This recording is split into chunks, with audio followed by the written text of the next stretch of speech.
फूल बनने वाली जादुई बहनें। गुलशन नगर के एक छोटे से गांव में दो बहनें रहती थी, सारा और शबाना। सारा और शबाना की माँ फूल बेचा करती थी और उसी से उसके घर का गुजारा चलता था। सारा को बचपन से ही जादू देखना और उसके बारे में जानने का बहुत ही शौक था।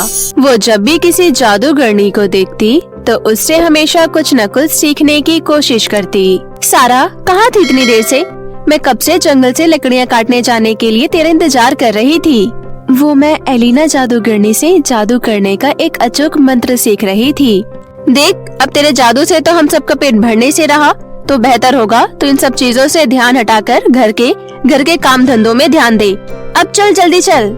ऐसे ही कई साल बीत जाते हैं। सारा और शबाना अब बड़ी हो चुकी थी। एक बार की बात है, अचानक से उनकी माँ की मृत्यु हो जाती है और दोनों बहनों के खाने के भी लाले पड़ने लगते हैं। सारा, आज 2 दिन हो गए, घर में बिल्कुल भी राशन नहीं है। हमें कल से माँ की जगह फूल बेचने जाना होगा। अगले दिन सारा और शबाना जब बाग में फूल तोड़ने जाती है तो बाग का मालिक उसे फूल तोड़ने से मना कर देता है। देखो बेटा, मैंने ये बाग बेच दिया है, अब तुम यहाँ से फूल नहीं तोड़ सकती हो। सारा, अब क्या होगा? अगर फूल ही नहीं होंगे तो फिर हम क्या बेचेंगे? तू चिंता मत कर छोटी, अब मेरा जादू देख। तू बस 2 मटके में पानी भरकर ले आ। उसके बाद शबाना 2 मटके में पानी भरकर एक सुनसान जंगल में चली जाती है। सारा, मैंने आसपास अच्छे से देख लिया है, यहाँ कोई नहीं है। ठीक है, अब ये पानी का मटका मेरे ऊपर डाल दे। ध्यान रहे, फूल तोड़ने के दरमियान टहनी या पत्तों को चोट न पहुँचे, और जैसे ही पूरे फूल हो जाए तो मुझ पर ये पानी का दूसरा मटका डाल देना। मैं फिर से अपने असली रूप में आ जाऊंगी। शबाना वैसा ही करती है।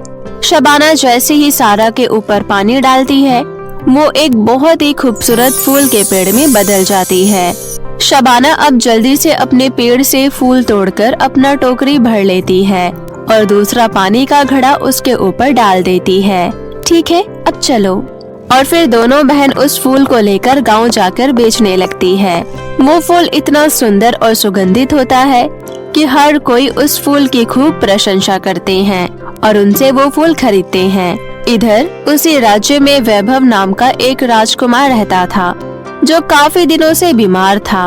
महारानी, हमने अपनी तरफ से सारी कोशिश कर ली, पर राजकुमार के रोग का हम पता नहीं लगा पा रहे हैं। मैंने सारी जड़ी बूटी पिलाकर देख ली, पर कोई फायदा होता नजर नहीं आ रहा है। महारानी अमरावती अपने बेटे वैभव के लिए बहुत ही दुखी थी।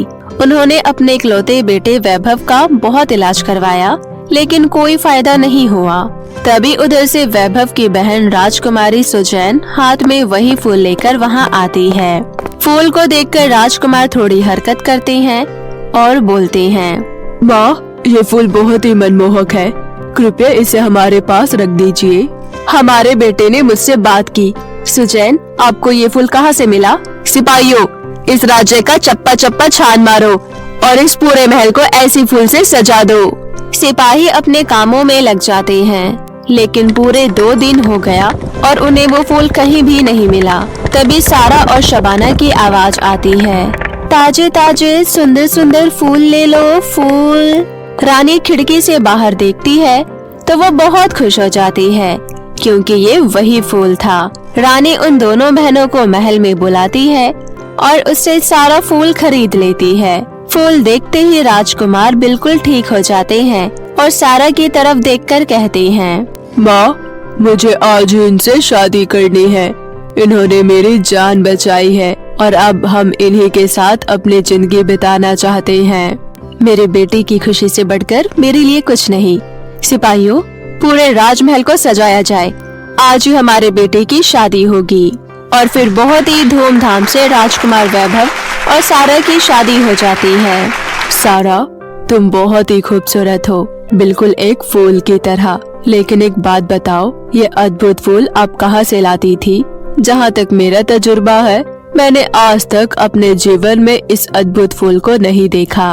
तभी सारा राजकुमार को अपनी सच्चाई बताती है। क्या तुम फूल बन सकती हो? क्या तुम मेरे लिए एक बार फिर से फूल बन सकती हो? यकीन करो, मैं फिर तुम्हें दोबारा कभी ऐसा करने को नहीं बोलूँगा। क्यों नहीं, लेकिन हमें इसके लिए एक सुरक्षित स्थान चाहिए होगा। उसके बाद सारा राजकुमार को अपने साथ एक नदी के किनारे ले जाती है और सारा के कहे अनुसार राजकुमार 2 मटके में पानी भरकर लाते हैं। राजकुमार जैसे ही पहले मटका का पानी सारा पर डालते हैं, वो एक खूबसूरत फूल के पेड़ में बदल जाती है।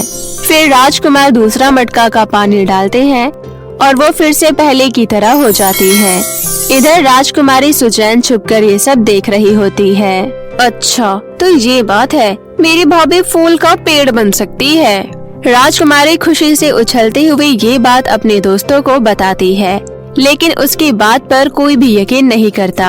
अरे तू ना अपने भाई के प्यार में बावली हो गई है। कोई इंसान भला फूल का पेड़ कैसे बन सकता है? तुम सबको मेरी बात का यकीन नहीं है ना? मैं कल ही तुम लोगों के सामने ये साबित करके रहूंगी। और फिर अगले दिन सुजैन सारा के पास जाती है और बोलती है, भाभी चलो थोड़ा बाहर घूमने चलते हैं। सुजैन, आपके भैया के आने का समय हो रहा है। मैं उनके लिए उनके मनपसंद का खीर बनाने जा रही हूँ। ओफो भाभी, काम करने के लिए घर में इतनी सारी दासियाँ तो है, ये काम वो कर लेगी। आप प्लीज मेरे साथ चलो। और फिर सुजैन सारा को अपने साथ एक सुनसान जगह पर ले जाती है। वहाँ पर उसने पहले ही अपनी सहेलियों को पेड़ के पीछे छुपा रखा था। भाभी, मैंने कल आपको फूल बनते हुए देख लिया था। मैं जानती हूँ कि आपके अंदर फूल का पेड़ बनने का एक अद्भुत कला है। प्लीज भाभी, एक बार मेरे लिए पेड़ बनकर दिखाओ ना। प्लीज भाभी, मेरा यकीन करो, मैं ये बात किसी को भी नहीं बताऊंगी। भाभी प्लीज। सुजैन के जिद करने पर सारा मान जाती है। देखो सुजैन, ध्यान रहे, किसी भी हाल में पेड़ के टहनियों और पत्तों को कोई नुकसान नहीं पहुंचना चाहिए। तुम बहुत ही आराम से मुझ में से फूल तोड़ना और उसके बाद ये दूसरे मटके का पानी मेरे ऊपर डाल देना। ठीक है भाभी। सुजैन जैसे ही पहले मटके का पानी सारा के ऊपर डालती है, वो एक जादुई फूल में बदल जाती है। उसके बाद सुजैन की सारी छुपी हुई सहेलियां बाहर निकल आती है और सभी लड़कियां बहुत ही बदतमीजी से, कोई उस पेड़ का फूल तोड़ता है तो कोई टहनी के टूटने से सारा को बहुत ही दर्द हो रहा था, लेकिन वो कुछ नहीं कर सकती थी जब तक कि उसके ऊपर दूसरा पानी का मटका न डाला जाए। काफी देर के बाद शाम हो जाती है। सारा के पेड़ की आधी सी ज्यादा डालियां टूट चुकी थी। ये देखकर सुजैन घबरा जाती है और अपनी सहेलियों के साथ वहाँ से घर भाग जाती है। अरे बेटा, तुमने सारा को देखा है क्या? नहीं माँ, मैं तो अपने दोस्तों के साथ बाहर खेल रही थी। मैंने भाभी को नहीं देखा। और इस तरह सुजैन किसी से भी सारा के बारे में नहीं बताती है और सारा वहीं बेजान सी उसी जंगल में पेड़ बनी रहती है। कुछ दिन बीतने के बाद जब बारिश हुई तो सारा फिर से अपने असली रूप में आ जाती है। सारा का पूरा शरीर लहूलुहान हो चुका था। उसके हाथ और पैरों में काफी चोटें थी।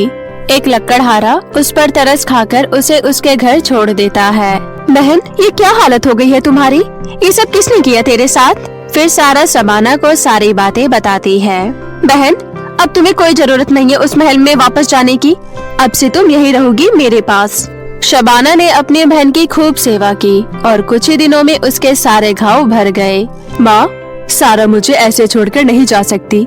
मेरी सारा के साथ कुछ बहुत बुरा हुआ है। वो यकीनन किसी मुसीबत में है। मुझे उसे ढूंढ कर लाना ही होगा।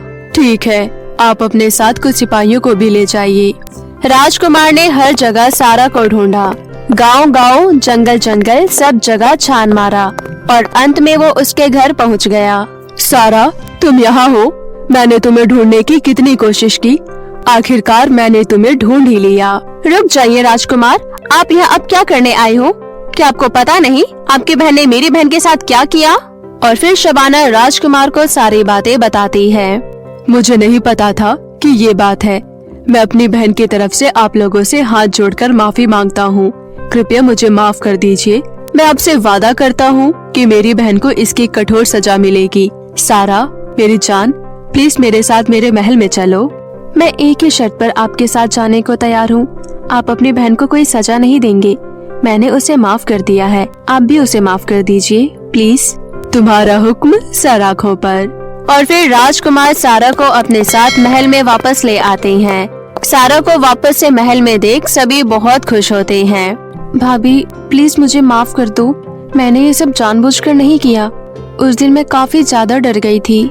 कोई बात नहीं सुजैन, और फिर इस तरह वैभव और सारा फिर से एक साथ खुशी खुशी रहने लगते हैं। तो मेरे प्यारे दोस्तों, कैसी लगी आपको मेरी ये कहानी, मुझे कमेंट करके जरूर बताएं और इसे अपने दोस्तों के साथ भी शेयर करें। और हाँ दोस्तों, अगर आपने अब तक हमारे चैनल चंदा टीवी को सब्सक्राइब नहीं किया है तो प्लीज जल्दी से नीचे लाल बटन दबाकर अभी कर ले। तो मिलते हैं आपसे फिर किसी नई कहानी के साथ। तब तक के लिए आप अपना ध्यान रखें। धन्यवाद।